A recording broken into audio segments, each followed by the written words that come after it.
Equal access to health care for people with disabilities. From the Governor's Committee for People with Disabilities. Brenda, mother and caregiver. We were told that due to COVID, that because he was an adult, that nobody could go in with him to the emergency room. That didn't sit well with me, and I told them that he had autism and that he needed a support person to go with him. Lawrence, caregiver and advocate for people with disabilities. A lot of hospitals had no visitors policies, and it was up to the nurse whether people like myself were even allowed into their appointments. So it's very frustrating. It's very, there's tons of barriers up there. And to me, that puts a barrier between him and his good health. David Morstad, immediate past chair, current member of GCPD. Access to quality, affordable health care is of critical importance to ensuring the health and well-being of every person. It is essential that every patient feel heard, supported, and respected when receiving care. But for individuals with disabilities, receiving essential health services can often come with the obstacle of navigating burdensome challenges, and this issue has been underscored by the COVID-19 pandemic. These challenges can include both communication and physical access barriers.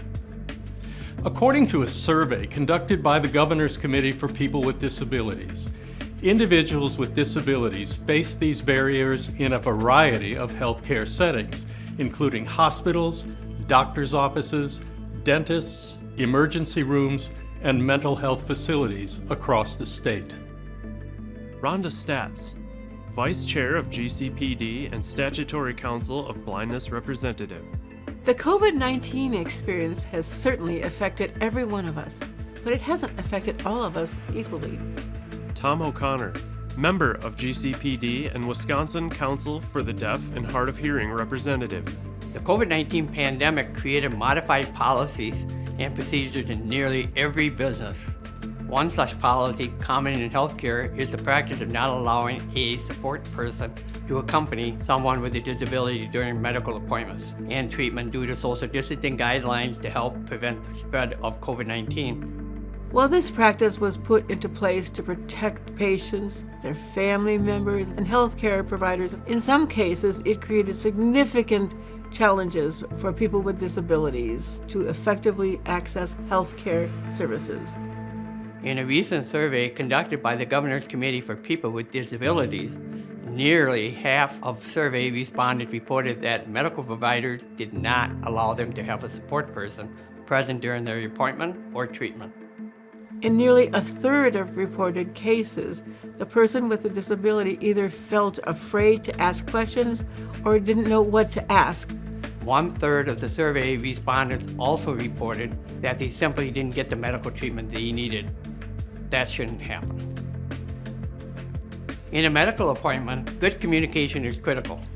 I need to communicate to doctors and nurses, and they need to do the same with me. Sometimes disability can make that communication difficult, both during the appointment and as part of the follow-up care and treatment. People who are blind, deaf, or hard of hearing, or have disabilities that may affect their ability to understand information may need someone else to be with them during an appointment. This is a reasonable accommodation. Without it, meaningful communication may be difficult or even impossible. I was very, very anxious for him, worried that he would not get the medical care that he needed, and thinking about, where else can we go? Becky, caregiver and owner-operator of an adult family home. Due to his intellectual delays, he would not have been able to communicate to the degree that he was physically failing. I explained this to the ER personnel, and they still were adamant that I could not enter the facility. Ben Barrett, member of GCPD and Council on Physical Disabilities representative. It's not just communication. Some people with physical disabilities may require a support person to help with positioning in wheelchairs, transferring from a wheelchair to an examination table, or other assistance to ensure a complete and thorough examination. This is also a reasonable accommodation. If I'm not with him, that they're not going to be able to provide the same level of care. He's not going to be able to follow up because he doesn't remember what they tell him in terms of what he needs to do after an appointment.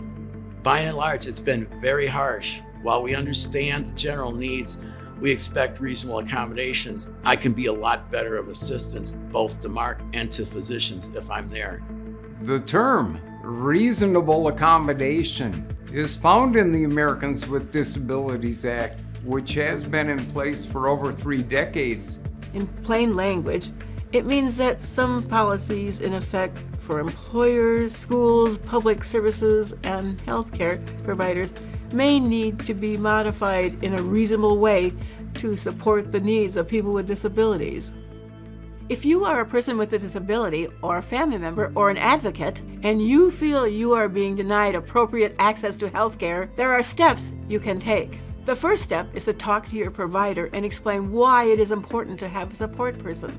Ask for a reasonable accommodation. Remember that most large healthcare organizations have an individual or an office that deals with issues of patients' rights. Ask to speak to them. While it is probably most efficient and most effective to work through your individual provider network, it may be necessary to engage other protection and advocacy services or file a formal complaint. The Governor's Committee for People with Disabilities partnered with the Council on Physical Disability to create the Emergency Preparedness Communication Folder. This folder was designed as a resource for healthcare providers and people with disabilities to address communication and access barriers in healthcare settings. Margaret Kristan, Chair of GCPD. The Governor's Committee for People with Disabilities is a resource for people with disabilities, their families or caregivers, and healthcare providers and facilities. The GCPD can provide tools and training to any of these audiences to assist with making healthcare accessible for all.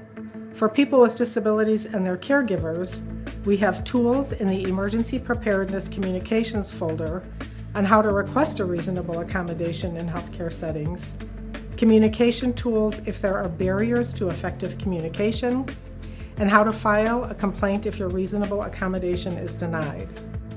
For healthcare providers, GCPD can provide training on the Americans with Disabilities Act, reasonable accommodations, and ways to make healthcare settings and policies accessible. This makes healthcare accessible for all individuals and provides everyone the opportunity to receive quality healthcare. Healthcare providers can also utilize the communication tools in the Emergency Preparedness folder until the individual's requested communication accommodation can be provided. If you would like more information on the rights of people with disabilities or where to turn if you have encountered barriers to needed health care, visit www.dhs.wisconsin.gov/GCPD